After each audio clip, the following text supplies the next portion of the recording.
കൊമ്പന്മാർക്ക് മാത്രമല്ല ഇങ്ങ് ഇണക്കാളകൾക്കുമുണ്ട് ആരാധകരേറെ.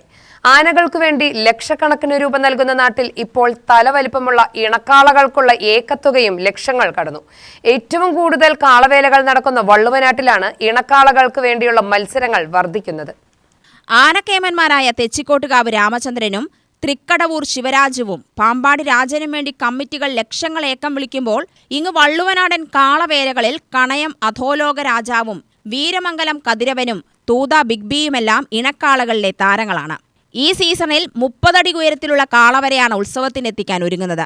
100-ലധികം കാളവേല കമ്മിറ്റികളുള്ള വേലകളിലാണ് ഇണക്കാളകൾക്ക് വേണ്ടി 1 ലക്ഷത്തിലധികം രൂപ ഏക്കത്തുകകൾ നൽകി കാളകളെ ഉത്സവത്തിനെത്തിക്കുന്നത്.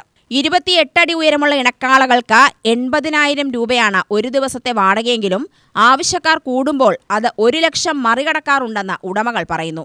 കാളകളുടെ ഉയരം, കണ്ണിന്റെ ഭംഗി, ചെവിയുടെ ആകൃതി, നാക്ക്, മൂക്ക്, വർണ്ണ നിറങ്ങളിലുള്ള ലൈറ്റുകൾ എന്നിവ നോക്കി അതിൽ ഏറ്റവും മികവുറ്റതിനെയാണ് കമ്മിറ്റികൾ പൂരത്തിന് കാഴ്ചവെക്കുക. ചെർപ്പുളശ്ശേരി പുത്തനാൽക്കൽ കാളവേല, കോങ്ങാട് കുന്നപ്പുള്ളിക്കാവ് വേല, ഓങ്ങല്ലൂർ കടപ്പറമ്പത്ത് കാവ് പൂരം, കണയം കാളവേല, തൃപ്പുറ്റപ്പൂരം, മുളയൻകാവ് കാളവേല, കൈലിയാട് കാളവേല തുടങ്ങിയ ഉത്സവങ്ങളിൽ 100-ലധികം കാളകളെയാണ് ഉത്സവത്തിനെത്തിക്കുക. പാലക്കാട് ജില്ലയിൽ മാത്രം 350 ജോഡി കാളകളെയാണ് ഇത്തവണ ഉത്സവത്തിനായി ഒരുക്കിയിട്ടുള്ളതെന്ന് ഓൾ കേരള കാള വർക്കർ അസോസിയേഷൻ സംസ്ഥാന സെക്രട്ടറി കണയം ദാസൻ പറഞ്ഞു. മുളയൻകാവിനെ കേന്ദ്രീകരിച്ചുകൊണ്ട് പൊൻപിലായ കൈലിയാട്, മുണ്ടക്കോട്ടുറുശി, കണയം എന്നീ പല പല പ്രദേശങ്ങളിൽ ഈ കെട്ടുകാളകളെ നിർമ്മിക്കുന്ന ആളുകളായിരുന്നു പ്രവർത്തിച്ചു വരുന്നത്, വീരമംഗലത്തുൾപ്പെടെ.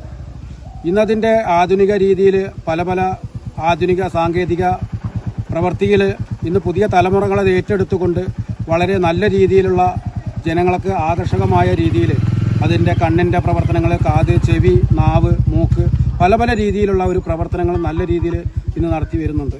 അത് പല പല ക്ഷേത്രങ്ങളിലും ആചാരങ്ങൾ, അനുഷ്ഠാനങ്ങൾ ഉൾക്കൊണ്ടുകൊണ്ട് തന്നെയാണ്. ഇന്ന് ആദ്യകാലങ്ങളിൽ നമുക്കറിയാൻ സാധിക്കും, ഇന്ന് ആനകളെ പറ്റി നമുക്കറിയാം, കാളകളെ പറ്റി നമുക്കറിയാം.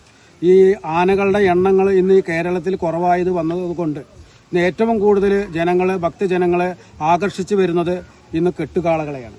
ഈ കെട്ടുകാളകളെ ടാർഗറ്റ് ചെയ്തുകൊണ്ട് അത് എത്രയും വേഗം കാളകളെ തയ്യാറാക്കി ക്ഷേത്രത്തിലേക്ക് എഴുന്നള്ളിക്കുന്നതിനുള്ള സംവിധാനങ്ങൾ ആവശ്യപ്പെട്ടുകൊണ്ടാണ് ഇന്ന് സംഘടനയുടെ മുന്നിലേക്ക് വന്നുകൊണ്ടിരിക്കുന്നത്.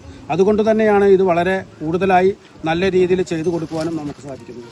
ഇതിനൊക്കെ വലിയ ഭീമമായ ചെലവുകൾ വരുന്നുണ്ട്. അതൊന്നും ഈ കമ്മിറ്റികൾക്ക് അല്ലെങ്കിൽ ക്ഷേത്രത്തിൻ്റെ കൊണ്ടുപോകുന്ന കമ്മിറ്റികൾക്ക് അറിയാൻ സാധിക്കുന്നില്ല. വളരെ ബുദ്ധിമുട്ട് അനുഭവിച്ചുകൊണ്ട് തന്നെയാണ് ഈ പ്രവർത്തന മേഖലയിൽ നിന്നുകൊണ്ട് ഇന്ന് ഇതിൻ്റെ പ്രവർത്തിക്കുന്ന കാളകളുമായി പ്രവർത്തിക്കുന്ന നിർമ്മാണ മേഖലയിൽ പ്രവർത്തിക്കുന്നവർ ചെയ്തുകൊണ്ടിരിക്കുന്നത്. വളരെയേറെ ത്യാഗങ്ങൾ അനുഭവിച്ചുകൊണ്ട് തന്നെയാണ്. അത് ഉൾക്കൊണ്ടുകൊണ്ട് തന്നെയാണ് ഇന്ന് ഭക്തജനങ്ങൾ ഞങ്ങളോടും ഇങ്ങോട്ട് സഹകരിച്ചു വരുന്നത്. ചെർപ്പുളശ്ശേരി, വീരമംഗലം, മുളയൻകാവ്, കണയം, മുണ്ടകോട്ടുകുറിശി തുടങ്ങിയ സ്ഥലങ്ങളിലാണ് നിലവിൽ കാളകളെ നിർമ്മിക്കുന്നത്. 15 ലക്ഷത്തോളം രൂപയാണ് ഒരു കാള നിർമ്മിക്കാൻ വേണ്ടിവരുന്ന ചിലവെന്നും 15 അടി മുതലുള്ള കാളകൾക്ക് 10 ജോലിക്കാരെയെങ്കിലും ഉത്സവ പറമ്പുകളിൽ നിയന്ത്രിക്കാൻ ആവശ്യമാണ്. ഇന്നും നാളെയും മറ്റന്നാളും നടക്കുന്ന വേങ്ങര, പുത്തനാൽക്കൽ, കണയം കാള വേലകളിൽ ലക്ഷങ്ങൾ ഏക്കം നൽകി കമ്മിറ്റിക്കാർ എത്തിക്കുന്ന കാളകളുടെ പ്രത്യേകതകളാണ് ഏവരും ഉറ്റുനോക്കുന്നത്. UTV news, Palakkad.